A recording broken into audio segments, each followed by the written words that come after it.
जिस पोस्ट पर दिग्विजय सिंह अब सफाई दे रहे हैं, दिग्विजय का वो पोस्ट टॉप ट्रेंड में है। दिग्विजय सिंह जैसे वरिष्ठ कांग्रेस नेता का इस तरह पोस्ट करना कई लोगों के गले नहीं उतर रहा है। जो नेता खुद को आरएसएस का घोर विरोधी बताता हो, वो अगर आरएसएस और बीजेपी की तारीफ में कसीदे पढ़े तो आखिर ये कैसे किसी को हजम होगा? हमारी ये रिपोर्ट देखिए।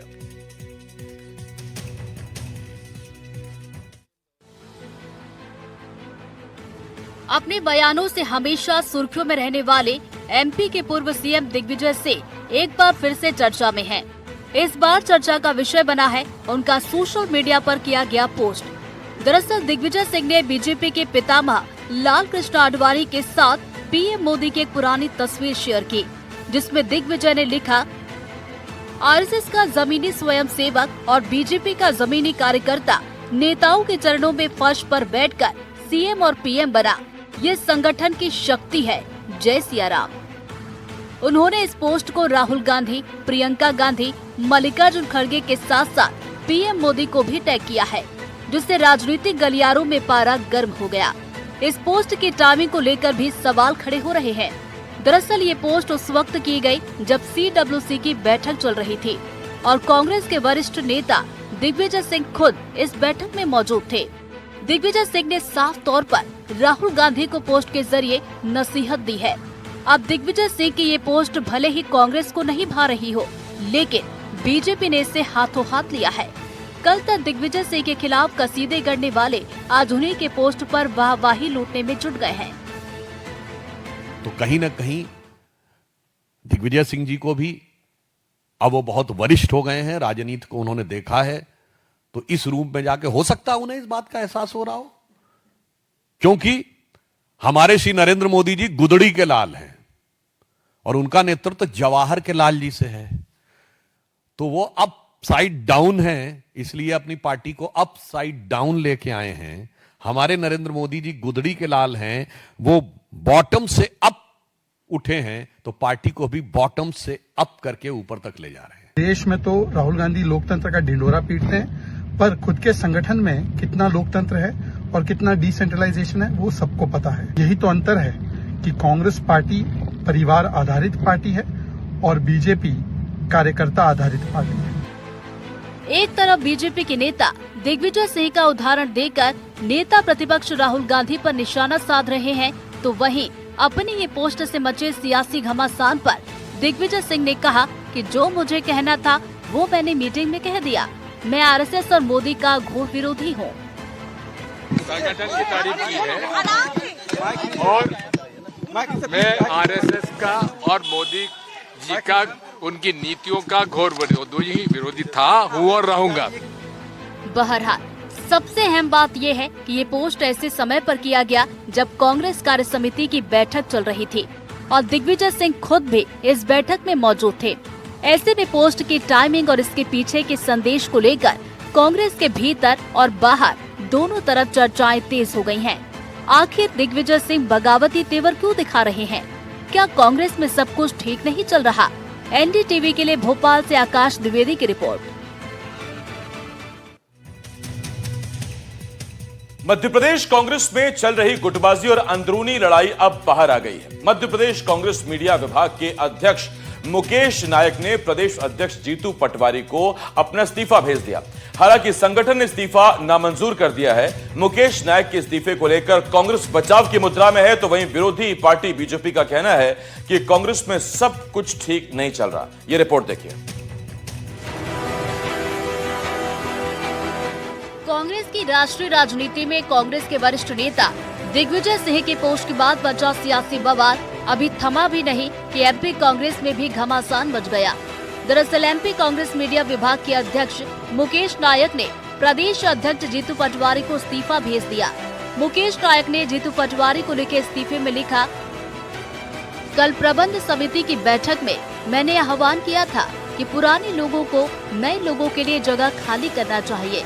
मैं स्वेच्छा से अपने पद से इस्तीफा देता हूँ। 2 साल बेहद मेहनती, ईमानदार, सक्षम अध्यक्ष के साथ काम करने का अनुभव अच्छा रहा। मेरी अनन्य शुभकामनाएं।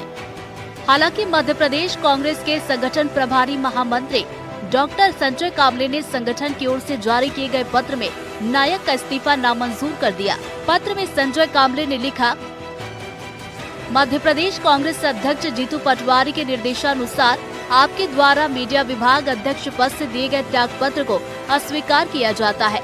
आपसे अपेक्षा है कि संगठन की मजबूती के लिए पहले की तरह मीडिया विभाग अध्यक्ष के तौर पर अपने दायित्वों को सक्रियता के साथ निर्वहन करें। कांग्रेस ने मुकेश नायक के इस्तीफे की खबर पर बीजेपी ने तंज कसते हुए कहा कि कांग्रेस की अंतर्कलह सबके सामने आ गई है। अपमान और उपेक्षा की वजह से इस्तीफा दिया गया।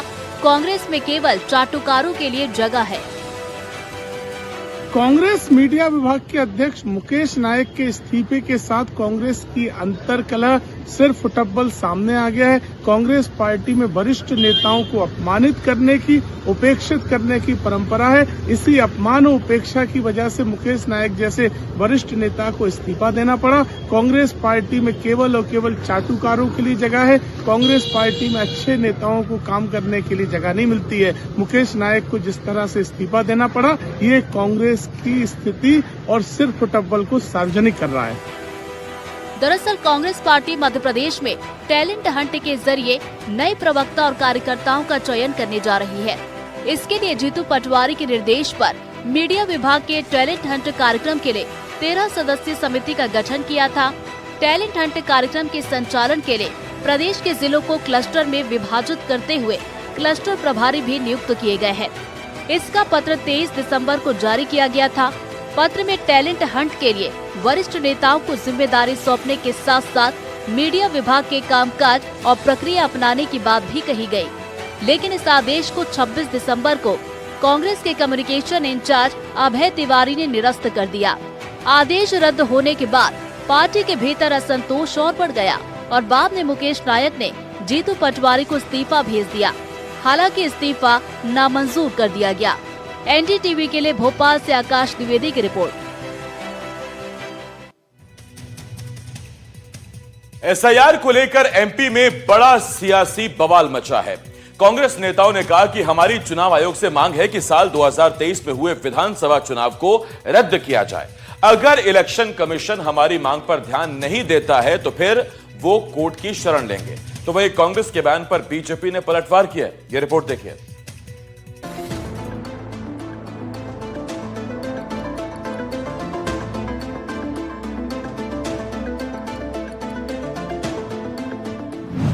एसआईआर के बाद मध्य प्रदेश में बड़ा सियासी बवाल मचा है। कांग्रेस ने 2023 विधानसभा चुनाव रद्द करने की मांग की है। पीसीसी चीफ जीतू पटवारी ने कहा कि इस मामले को लेकर अगर कोर्ट भी जाना हुआ तो जाएंगे। तो वहीं कांग्रेस एसआईआर निगरानी समिति के अध्यक्ष सज्जन सिंह वर्मा ने कहा कि एसआईआर की प्रक्रिया में 43 लाख नाम काटे गए और 8.5 लाख नाम नहीं मिल रहे। ऐसे में 51 लाख वोटर के नाम गायब हैं, जो निर्वाचन आयोग की तरफ से जारी किए गए आंकड़े में सामने आए हैं। इन्हीं वोटर लिस्ट के आधार पर मध्य प्रदेश में 2023 के विधानसभा और 2024 में लोकसभा चुनाव कराए गए। कांग्रेस नेताओं ने आरोप लगाया कि 2023 में बीजेपी को कांग्रेस से केवल 34 लाख वोट ज्यादा मिले और उनकी सरकार बनी, जिससे साफ जाहिर होता है कि निर्वाचन आयोग की मिली भगत से बीजेपी ने एमपी में सरकार बनाई है। बात यह है कि ये तो स्पष्ट हुआ कि लगभग 43 लाख नाम कम हुए।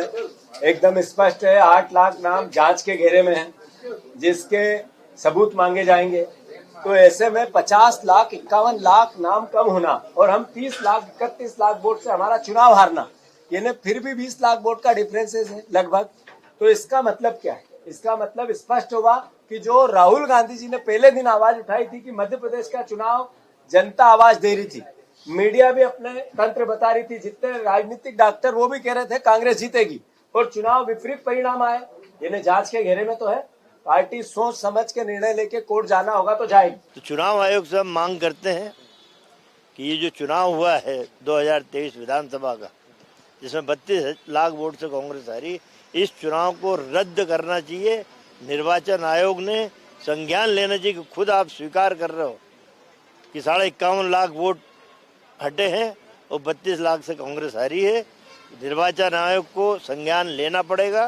निर्वाचन आयोग को हम लिखित में दे रहे हैं, यदि निर्वाचन आयोग नहीं समझेगा, इस पे संज्ञान नहीं लेगा, तो हम न्यायपालिका की शरण लेंगे कि खुद निर्वाचन आयोग है तो दोषी इसमें, जिसकी मिली भगत से वोट बढ़े थे। और आज जब SIR की बात चल रही है, लोग समझ रहे हैं कि कांग्रेस में इतना ज्ञान नहीं है, तो कांग्रेस बिल्कुल दमदारी से इस लड़ाई को लड़ेगी। उधर कांग्रेस के आरोप पर मंत्री विश्वास सारंग ने पलटवार किया। मंत्री ने कहा कि मध्य प्रदेश की जनता ने कांग्रेस को नकार दिया है। अब वो हार का ठीकरा कभी EVM पर फोड़ते हैं तो कभी SIR को लेकर सवाल उठाते हैं। अगर उन्हें संदेह है तो कोर्ट के दरवाजे खुले हैं, कांग्रेस को वहां जाना चाहिए। बिना तथ्य के मीडिया में आकर जनता को गुमराह नहीं करना चाहिए। पूरे देश से कांग्रेस को जनता ने नकार दिया है और अपनी हार को वो किसी ना किसी के सर पर फोड़ना चाहते हैं। कभी EVM को गाली देना, कभी चुनाव आयोग को गाली देना, कभी वोट चोरी जैसी बातें करके जनता को गुमराह करना, कभी चुनाव आयोग की प्रक्रिया पर प्रश्न चिन्ह लगाना। ये कांग्रेस की आदत हो गई है। मध्य प्रदेश में जनता ने पूरी तरह से कांग्रेस को नकार दिया है। SIR चुनाव आयोग की एक रेगुलर प्रक्रिया है और यदि इस प्रक्रिया के तहत आपको कोई आपत्ति है तो आप चुनाव आयोग में जाकर उसका कोई मेमोरेंडम या प्रतिवेदन दीजिए ना। और आपको चुनाव के बाद दिक्कत है तो आप हाई कोर्ट जाइए। ये दोनों बातें तो कांग्रेस करती नहीं है, केवल मीडिया में आकर सेंसेशनल न्यूज बनाने की प्रयास करती है।